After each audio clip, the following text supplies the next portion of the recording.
Hi, I'm Andrew Stockey, news anchor and sports director at WTAE TV Channel 4 here in Pittsburgh, and you're watching Dingo Talk. You wanna know by now. You wanna know by now. You wanna know by now. You wanna know. What's going on, Chuckleheads? I am Carlo Guadagnino. This is Dingo Talk. My guest this week, news anchor and sports director of Channel 4 WTAE in Pittsburgh, Andrew Stockey. Andrew, thank you very much for joining us. Well, thank you for having me. Absolutely. So we're going to do this a little different. You're the first episode of us outside of the show we used to do. Okay. Let's talk about, and I'm going to jump right in. Okay. You're born in Chicago, but you grew up in Simsbury, Connecticut. That's right. Moved around a lot as a kid, and finally my dad said, "Okay, you're going to be going to junior high school, now you settle down somewhere." So we picked of all places Simsbury, Connecticut, and a small town of about, well, maybe about 35,000 people. And that's where I did my growing up and my formative years, which kind of led me to this point in my life. Well, so how does a guy that traveled around, Yeah. and settles in Simsbury, Connecticut, how do you end up in Athens? It's Athens, Ohio, correct? I went to Ohio University is where I went to college. It's in Athens, Ohio, which is the southeastern portion of the state of Ohio. I graduated from high school and I wanted to, everybody I went to school with stayed in New England. They go to Boston, great schools there. Great schools in Connecticut, but I really wanted to get away. I wanted to see the rest of the world. I've been in New England there for a good 10-year stretch, and I decided, it was time to see something else. And I kind of have an idea what I wanted to do with my life. At least I wanted to work in the business side of television. And I looked around, and I went to a lot of different campuses, including Penn State. And when I went to Ohio U, it just felt like home. It's like a New England school with Midwestern sensibilities, if that makes any sense. So it felt very much at home. And that's really a place that from the day I got there, I felt like, okay, this is where I belong. That's where I did my time in college. So you get involved early in the communications field with WOUB. And what led you away from business and more into the business side of broadcasting and more into the voice and the face and being on camera? Well, let me start by saying Ohio University has a great journalism school. It's called the Scripps School of Journalism. I think I stepped in there once because I had to go, I don't know, I had to pick up something or whatever. It might have been a shortcut through campus. But I really didn't study journalism in college. I didn't plan on doing this. My focus was growing up, I love business. I thought television was a fascinating thing. I was getting the cable is just really beginning to explode. So this is like the late 80s, just to preface how old I am. And I'd done an internship at ESPN, which is in Bristol, Connecticut. And of all the departments I worked in, which include working on Sports Center and things like that, I found the business side really fascinating and something I thought I really wanted to do. And so I did a couple more internships with them in their business offices in Chicago. I had to do a senior thesis, and I wrote a thesis about building a cable network. That was my thing back then. And I just thought that's where my life would take me. Well, all of a sudden, I get out there and, my first job at ESPN as a working person, they had nothing available on the business side. So they made me work on Sports Center as a producer for 6 months. Wasn't really crazy about that. And I left, I went back home and got a job at Sports Channel in Chicago working the sales and marketing department. Then an opening actually came up at ESPN in the affiliate sales department. I hope I'm not talking too much inside baseball. And I lost out on the job. I came in second, which actually made me feel pretty good. The guy who got the job is now third in command at ESPN. So I feel kind of like, Yeah, he was. So I don't feel so bad. But it's funny, during all that time, I began to realize that, sales and marketing and business wasn't really for me. I mean, I felt like, I think we all go through this thing in our lives where we think we're going to go one way. And then circumstances and things happen in your life that make you realize, there's other things I can do. And I realized that I wanted to have an impact on the world. I wanted to make a difference. I wanted to, do something that, when I'm gone, will still be there. And sales and marketing wasn't that opportunity to do that. So I had done some television work in college. I've done some sports play-by-play and things like that. My friends like, you should go into being on TV. And I was kind of like, well, first of all, I don't have the anchor hair. I don't have that look. I don't, this is like I said, the late 1980s. Everybody looked like Ron Burgundy. Yep. Without the jacket. And well, maybe some of the jackets. And didn't have scotch. I wasn't drinking scotch back then like him. So, but anyway, so I pursued an on-air career. And my first job actually was not even an on-air job. I got a job at Fox News in Washington, D.C. Now, to let your viewers know, Fox News in 1990 was not Fox News as it is today. Okay. It wasn't even a cable channel. We were starting a news feed, produce news elements for the Fox affiliates around the country. So it wasn't what you think it is today. I mean, there was nothing like that. It was just an opportunity to work in journalism in DC. Yes. And then about 3 months in, one of the tapes I sent out wound up in the hands of a news director in Hartford. And she contacted me about an opening they had there for a weekend sports anchor. And I got the job. And I went up to see her. And I'll never forget this. I said to her, I said, thank you for hiring me. This is really cool, my very first job. But you had a lot of people you looked at. What was it about me that made me that person? And she said 2 things. Number one, you're from the area, so you understand Connecticut. You played high school sports here. You watched UConn basketball as a kid. The Whalers were still playing, my hockey team. To this day, my hockey team. You know, I like the Penguins, don't get me wrong, but that's my team. Understandable. And then the second thing, and you have to remember this is like the early 90s, so Magnum PIs on the air, that sort of thing. You didn't have a mustache. So it separated you from everybody that was rocking the. Okay.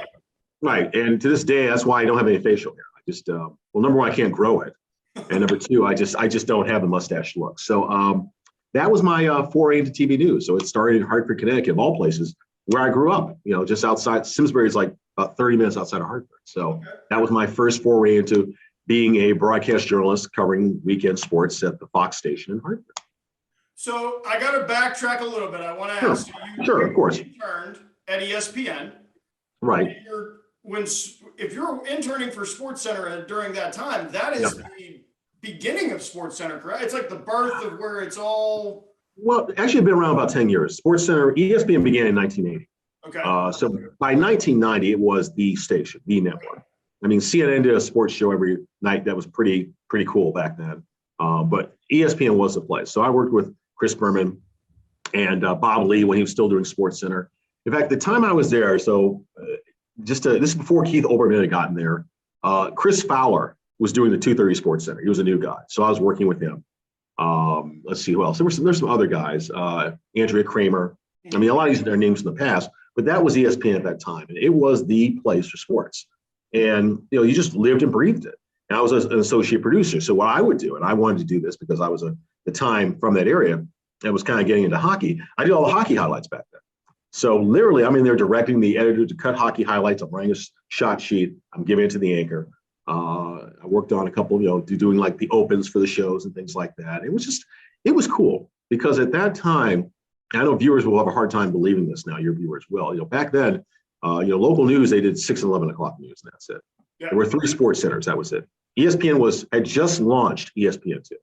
That's how fun. They have their ESPN, and then they're launching their next branch out of just the regular station. Right. So this is like a completely different world at this point, and so, in that time, you had time to really produce something really nice. You had time, you were able to really focus on things. It was a 24-hour news cycle, but it was not 24 hours nonstop. It was just that 24-hour period, whatever you put on the air is what you put on the air. So now I'm going to jump back forward. So you're in Hartford. Okay. How do you end up down into Pittsburgh? Like, how does that happen? Well, after I started doing sports in Hartford, this is 1991. So all this, I'm still 22 at this point. So literally all this happened from the time I left high school till age 22. I knew that doing one show a day at a Fox station in Hartford was not going to make me the broadcaster I needed to be. I needed to get better at this. I needed to do it on a daily basis. So there was an opening in Mobile, Alabama, which I'm sure you've probably never been to. No, never been. Okay. It's the very coast of Alabama. Basically, you have Pensacola about an hour away. Mm-hmm. New Orleans is 2 hours away. They had an opening at the NBC station for a weekday sports anchor. And I'd be doing the 5, 6, and 11 o'clock shows. And I realized I had to do it multiple times daily to really get good at being a communicator. And so I left Hartford after a year and a half, which was not an easy decision. But I knew sometimes, as I tell people, you have to take one step back to take 2 steps forward. Okay. And that's what happened in my case. So I went to Mobile. I was there for 3 years. Loved it. I had a great time. There was Alabama and Auburn football. That's all anybody cared about. That's all anybody cared about. I went to 3 Iron Bowls, covered 2 national championships. It was a lot of fun. But then again, you're covering other things, like they had things like fishing rodeos, which I'm sure you've never been to before. You must try it sometime. It's interesting. So fishing rodeos, you're covering college baseball, high school sports are really big there. In fact, it's kind of funny because the high school athletes I covered there, a lot of them wound up playing in the pros. Yeah. Like, do you remember T. Martin? Yes. He was a high school quarterback when I was in Alabama. And then he ends up, does he end up here? Yeah. And I talked to him, as soon as he came up here, I'm like, I don't know if you remember me. He goes, oh yeah, I remember you growing up. So anyway, I was there for 3 years to really get better and hone my craft. Mm-hmm. And I'm glad I did it. It was it was far from home, far from my friends, but I really made a life for myself and I really enjoyed it. And then about that time, this is 1994, so I've been there, 94, 95, Channel 4 contacted me and they had an opening for a weekend anchor. And at that time, I realized, okay, I think it's time now to get back into the bigger markets and show what I've learned. And, Pittsburgh was a perfect place. I'd never been here, believe it or not. I went to school 3 hours from here. In all of your travels, this was not, the Western Pennsylvania just wasn't part of where you ended. I visited here once with my my dad because he had a friend who lived here. But that was about it. I really didn't know much about Pittsburgh. I knew it had steel mills and a football. And that's it. That's all I knew. Which right now, we don't have steel mills. I don't know if anybody wants to talk about the football team. We have a hockey team, and then there's those other guys on the north side. Yeah. So all the things I came here for are gone now. Anyway, so I came here in March of 1995, and I was one of those people who thought I'd be here for a cup of coffee. I mean, I wanted to work in Chicago. I wanted to work in Boston. I wanted to work in a big city with 4 pro teams, and live that life. But obviously, it's not the way things worked out, and for the better, because this is home. I really can't imagine living anywhere else, and that's when you realize that you're in the right place. So, and before we go into our commercial, we've come to that point. We're already after our commercial break. Oh, we got to pay some bills. I understand that. I had to. I left it out. Okay. But for those of you that don't know, Andrew graduated and correct me if I'm wrong, 3 years. Yes. 86 to 89. Right. And graduated summa cum laude. I always yes. I messed that up. Why so strong in the academics? Was that always something for you, or was that something you really worked towards? It's funny. It's funny you asked that question, because I grew up, I was not a real big academic guy. It just was not my thing. I mean, I did what I needed to do to get the B and get the good grade and make my parents happy. Yeah. But I went to a very good high school. Simsbury High School is one of the better high schools on the East Coast. And I learned a lot of things about studying and habits and becoming a better student. And when I went to college and I realized that, this is a second chance to start all over again. I said, let me just go do the best I can. Let me see if I can challenge myself. And they have an honors program at Ohio University, which is based on the Cambridge-Oxford system of tutorial. Where basically, you build your own curriculum. You work with a tutorial advisor. You write a lot of papers, and you have to write a thesis to graduate. And I began to realize that I liked that atmosphere of being able to be my own boss and work on my own, and not to go to class and regurgitate what the professor says, but come up with a lot of original thought. Mm-hmm. So I learned to research, I learned to study, and I think because I really got into education, I became a much better student than I ever was in high school. So I think it really is the atmosphere. And that's why I always tell people, look, what you do in high school, don't feel like that defines who you are. Mm-hmm. College is a restart. And it was for me, it can be for you. And so I'm not a smart book guy. What I am good at is researching and finding the information I need in order to answer the question. Well, so we've come to that point. I got to send it to my sponsor, Harry Chambers. If I'm going to point out maybe a place that you've never been, Bethany, West Virginia. I have. You have. So small world, everybody somehow ends up in Bethany once. Turn, they're on the wrong road, and here you end up. Chambers General Store, if they don't have it, you don't need it. It's on their t-shirts. They're selling them right now. You can order them online through their Facebook page, or if you're in the town of Bethany, make sure you stop at Chambers. It's the only store in town. So if you came to Bethany and didn't go to Chambers, I don't believe that you came to Bethany. Okay, I didn't come to Bethany then. Well, so they also have the lunch specials, the soups, He makes you any sandwich you want. For every first Friday of the month is Fish Friday. And it really is true. If they don't have it, you don't need it. He's got the deli, and right above the deli is all the saws and the hammers and everything you could need to do whatever you need. But this is Dingo Talk. I am Carlo Guadagnino. Andrew Stockey, my guest this week, and we will be right back.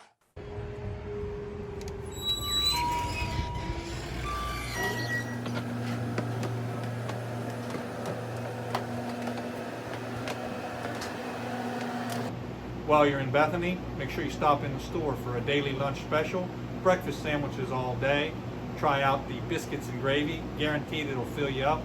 And also look for our new burnt orange Chambers, if we don't have it, you don't need it t-shirts, and our psychedelic green 3rd edition Bethany Mushroom Capital of the World t-shirts.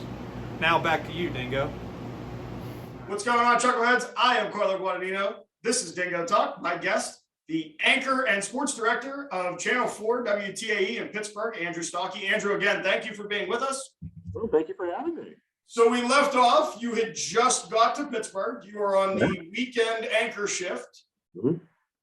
How do you progress through? Because you end up doing sports, you end up hosting Operation Football and a couple other things, but that's obviously not right away. So where does the journey take you once you get to Pittsburgh?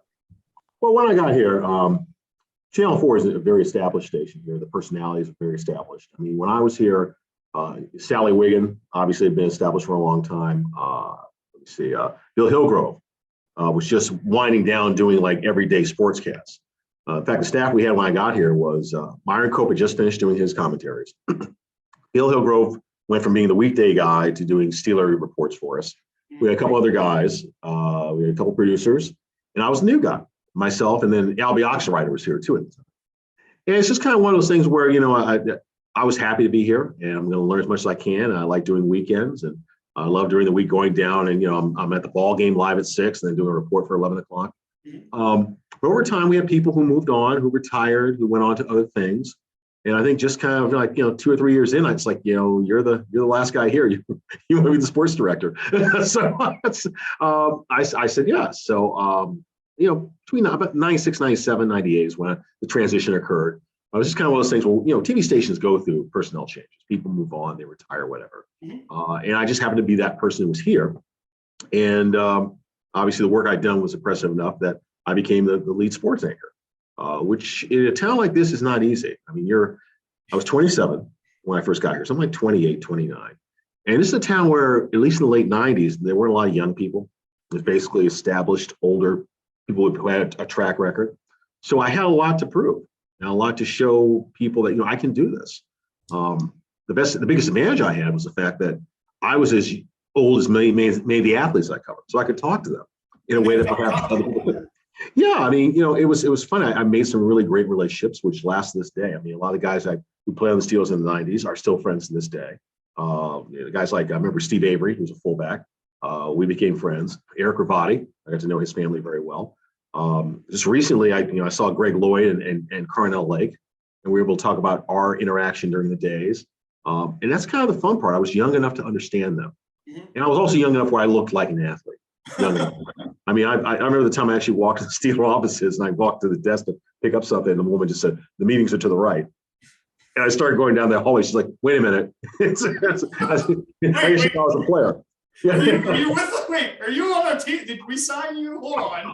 I was young enough and in good enough shape where I looked like I could pull it off. So so I started doing news. I was a sports director. I ran the sports department from 97 all the way through 2006, when the Steelers got to Super Bowl 40 and finally won it. And that summer they said, "Look, Andrew, we'd like to have you give news a try." I'm kind of like, okay, I don't know why, but so I started doing news. I tried it. They asked me to be the morning news anchor. I guess they were going through some changes with personnel, and so I was paired up with Kelly Fry, and we were the morning news anchors starting in 2006. And it was all new for me. I mean, I had an interest in politics, and that was about it. She helped me a lot in terms of getting used to being a news anchor. Yep. And I really found I enjoyed it. I mean, I left sports. I basically left sports to do this. And I didn't really miss sports. I mean, it was a whole new challenge. You know, the hardest part was getting up in the morning at 2 o'clock. But, you know, that's why I started drinking coffee. Yeah. I never had coffee in my life until that point.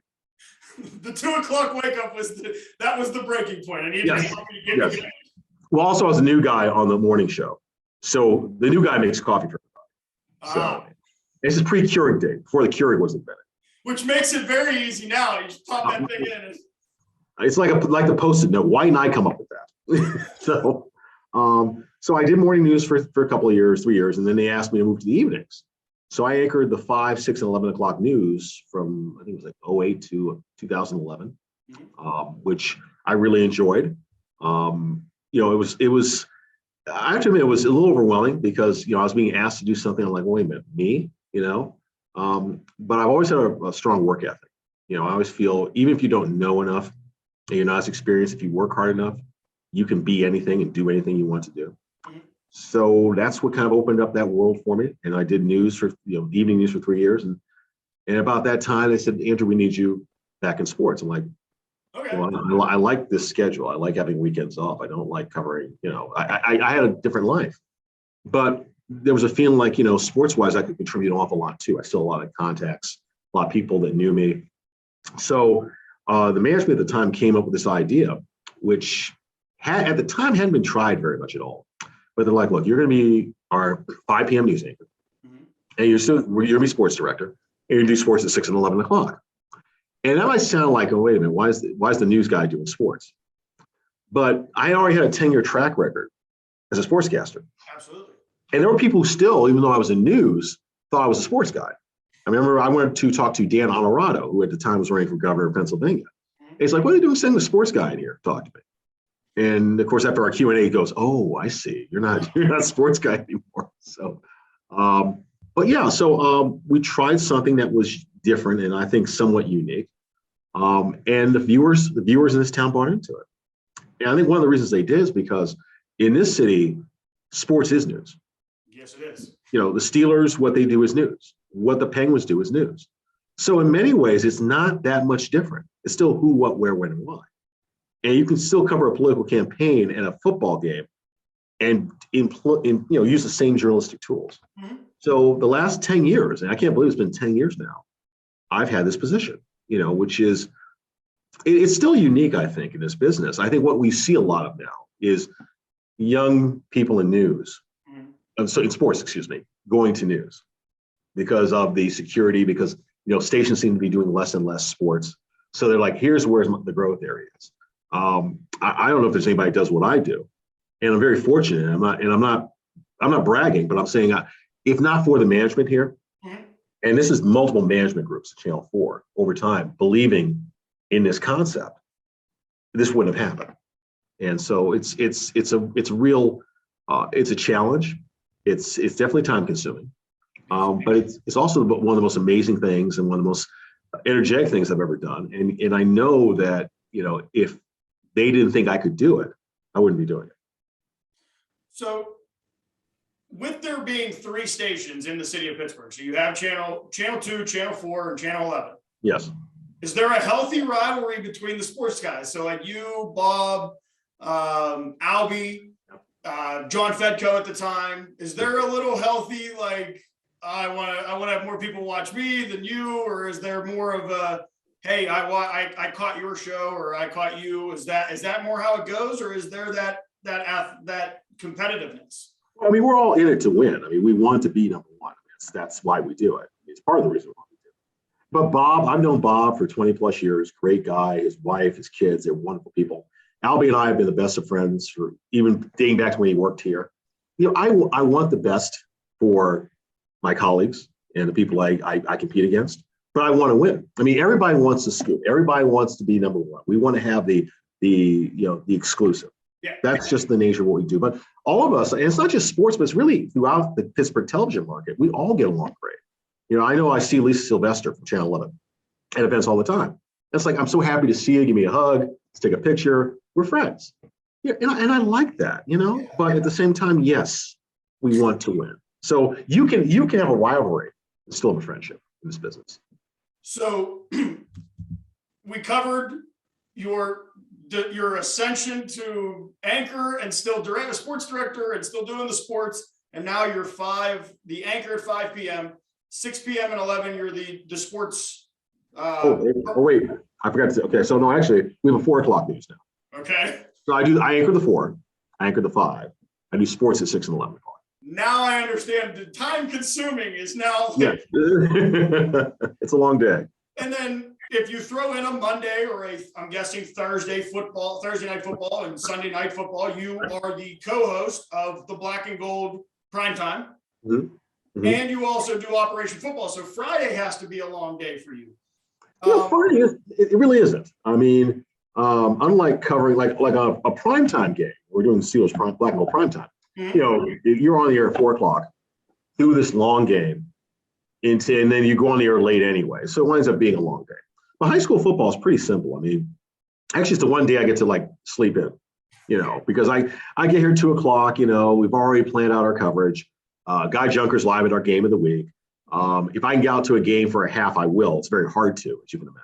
Yeah. But, you know, really, it's not as hard as it used to be. I remember when we started doing this. The hardest part was everything was not instantaneous. There was no Twitter. Mm-hmm. There was no digital.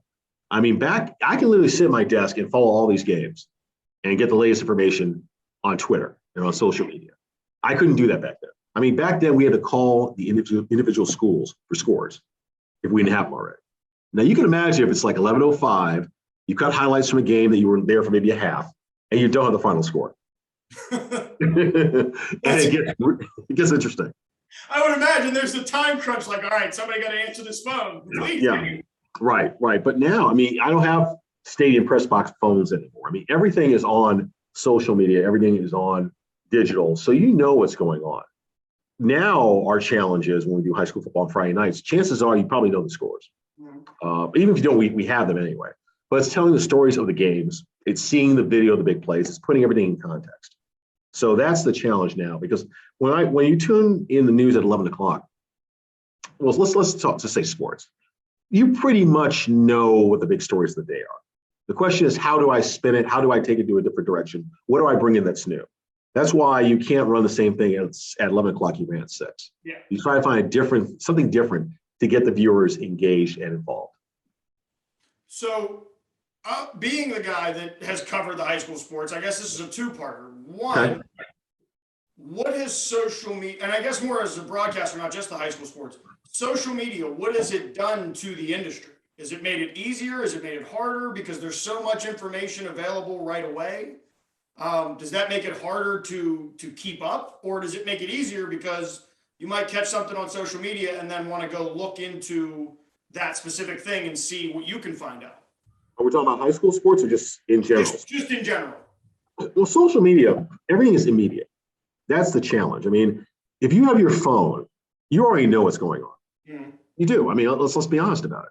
I mean, that's why I'm on social media. If I get information, I'm not sitting there saying, okay, let me hold it until 6 o'clock or 5 o'clock or 4 o'clock. Mm-hmm. Let me get it out there as soon as possible. What has happened is there are so many outlets and so many sources for information. And even if it's all correct information, it's so many people that have it. What you try to do is create this source on social media where you are the authority or somebody that people can trust. They know when I post something, and this is my reputation on social media, at least what I try to do. Here are the facts. Here's maybe an insight. But I don't get on there and I don't take a stance and say, oh, I feel this way or this guy sucks. I don't do that. Here's the information. If you want to take, there are plenty of places for a take. If you want the latest information and have it be factual and accurate on your social media, you turn to me. And that's what I try and do.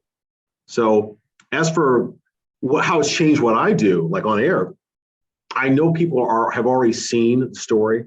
If I can spin it a different way, if I can add an element to it, if I can bring a visual element to it, that's what I try and do. And that's always the challenge. I mean, the days of the newscast of record, it just doesn't work quite that way anymore. We all know that. It's okay, how can we bring out something that you're not going to find on social media? And then focusing back on the high school sports. Okay. So you've been here since 95. let's talk about maybe the top 3 high school athletes that you've gotten the opportunity to cover through the Whippeal. Okay. I want to say it's easy, but it's not. Well, LeVar Arrington, it was by far the most gifted athlete in terms of just physical talent I've ever seen. I mean, the fact he played linebacker in college, he could have played running back. He could have done whatever he wanted. He could have. I mean, I guess I thought his pro career would be even bigger, and I'm surprised it wasn't. And I've got to know him socially now as a person, as a father, as a talk show host. He does radio sports in, I believe, DC. But he was by far the most incredible athlete I ever saw. And I don't think there's any debate. If you saw him, there are kids today who can't do what he did. No. Yeah, and he could play both sides of the field. He was as smart as he was talented. So he would be my first. Okay. Swin Cash, the basketball player from Keysport High School. She was just so much better than everybody else. I mean, she was tall, let's be honest, but she was just so much better. And I'm not surprised at the success she had at UConn, on the Olympic scene, in the WNBA, and now in the front office. And it's fun. I talked to her too. And it's interesting, the kids that you really admire and you were impressed with, I got to know them as people. And now to this day, you talk to them as contemporaries. And that's what's really cool. You know, I'm more impressed with Swin Cash, the front office executive, than I am. Right. Because she was amazing as an athlete. But her smarts, her business sense, you know, she has her own, you know, cosmetic line. She does modeling. She's a front office person in the NBA, not the WNBA, the NBA. She's amazing. She really is. So that's my second. And then my third athlete, and this might, I don't know if this will surprise you. I thought Steve Breston, who played at Woodland Hills, fastest football player I've ever seen. Fastest. I mean, I remember him not so much because of any one moment, but he's the kind of guy who literally, when he took off and ran with the ball, he was a return man, receiver. Everybody else looked like they were standing still. He just was, and of course he went on to play in Michigan, played briefly in the NFL. But in terms of a guy with complete ability and talent, unlike anything I've ever seen, he's in my top 3. So that's my top 3. And then lastly, if you were giving advice to somebody that maybe graduated from college, or maybe they didn't go down the road of wanting to be a journalist or wanting to be on TV, but they have an interest in podcasting or whatever it might be, what would your advice be? Well, I think the best thing I can tell them is that now we live in a world where it's not just about interning at a TV station. There's podcasting. There's other forms of media. You know, if you have an interest, the most important thing you can do is start to look into it right now. Don't wait till you get to college. Don't wait till you have a job. You know, there are so many people out there who will talk to you. I mean, I'm one of those people. You know, I think many of us who work in this business, we were where young people are today. We have an interest. It's something we want to pursue, but we really don't know what to do or how to go about doing it. And we all remember what that was like. And there's always that one person that helped us out along the way. And that one person who gave us that push that sent us in a direction to where we are today. So I've never forgotten that. And I always try to help when I can. I mean, I can't do as much like today with COVID. It's hard to, you know, internships are hard and that sort of thing. But I'm happy to give advice and I'm happy to help. And I just think if you have an interest, start today, you know, and if your first job isn't, let's say you want to be a sportscaster and your first job is not a sportscaster, don't feel like you failed. You know, once you're inside a organization, you can move around, you can do things. I'm sure everybody dreams about being on air. I'm probably the only person who did. But as I went through the business, I found where I could go and what I could do that led me to a place that I never thought I would ever be. But here I am. And it's like, okay, this is a good fit. And you're very good at it too. Well, thank you. That's very kind. It's taken about 30 years of work, and I'm still learning. I'm not a TV guy. I'm just not that person. You know, this is who I am. And, I hope the viewers see that, understand that. And, I'm not this huge source of knowledge. I'm part of a bigger collective of people behind me who make it happen. It's not for the producers, the writers, the photographers, the editors, the reporters out there. You know, I'm just that person who sets the table.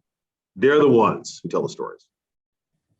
Well, Before we part ways, I want to ask you a favor. Can you say hello to Ashley for us? Because she was a former guest on the show. I saw her and I felt the pressure immediately, which is why I didn't call you back immediately, because like I cannot.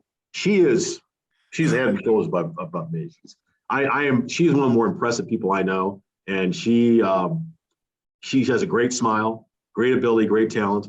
So following in her footsteps is very hard, very hard. And I know I've said it multiple times, but I want to thank you because you reached out immediately and we got this to work. Guys, this has been Dingo Talk. I am Carlo Guadagnino, Andrew Stockey, 4 p.m., 5 p.m., news anchor for Channel 4, sports director and sportscast host at 6 and 11. Who knows what else I'll be doing? I mean, it's and if you're at a coffee shop in Pittsburgh, I saw a thing that said one of your interests is finding the local coffee shops around the city. Yes. So, thank you again. You guys can all find us on YouTube. It's Dingo Talk. It'll be right here in the middle. You can find us on Twitter. It's at Dingo Talk. Instagram is Dingo_Talk. And TikTok is at Dingo Talk. But we will be back next week, 10 o'clock every Thursday. And we'll see you next week, Chuckleheads. You wanna know by now.